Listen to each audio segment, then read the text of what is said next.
You see the headlines all the time, right? The Israeli-Palestinian conflict, but behind all the news reports there's a much deeper question that never seems to get answered. Why does this one conflict feel so stuck? It's like a cycle that just keeps repeating decade after decade. To really get it, we need to zoom out from the daily news and look at the bigger picture. And that bigger picture is kind of like a puzzle with four really complicated pieces that all lock together. We're talking about a shared, bitter history, a fight for the exact same piece of land, a deep political divide, and a huge global power play. So let's start at the beginning. First up, piece number 1, history. You can't understand today without knowing how it all got started, and the modern version of this conflict really took shape in the 20th century. Okay, so let's do a quick rewind. Early 1900s, this whole area was part of the Ottoman Empire. Then, after World War I, the British took control. But the real game changer, 1947.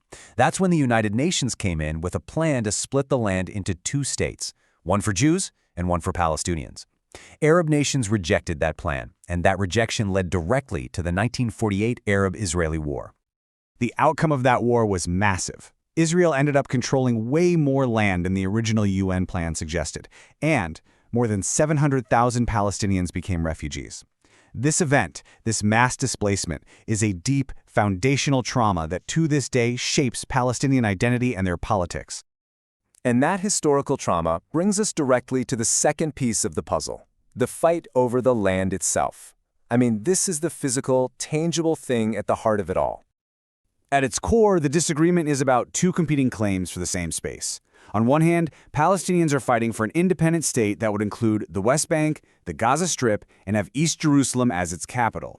On the other hand, Israel considers all of Jerusalem to be its eternal capital and continues to build settlements in the West Bank, which, it's worth noting, many countries consider illegal under international law.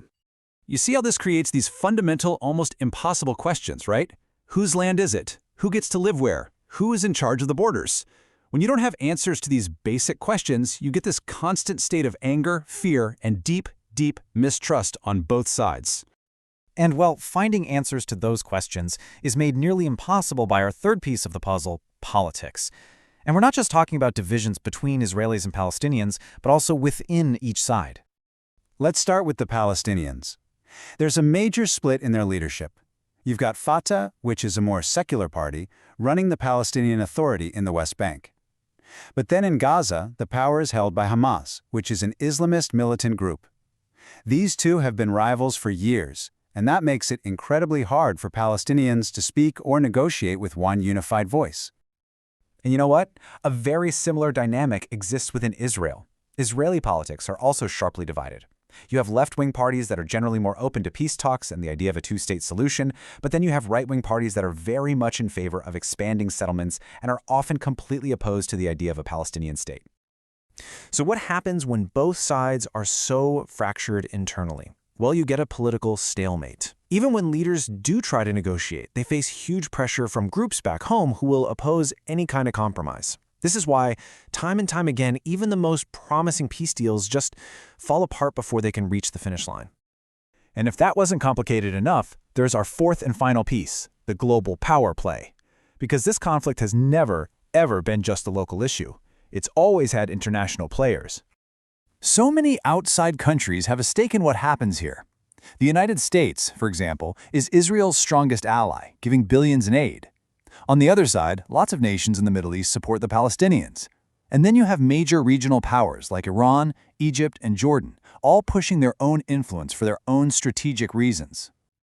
All of this outside involvement essentially turns a local conflict into a global power struggle.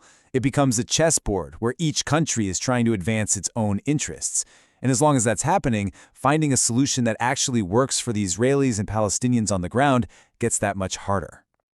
Okay, so let's put all 4 of those pieces together.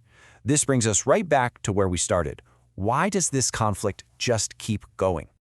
It's not one single thing. It's those 4 interlocking pillars, each one making the others worse.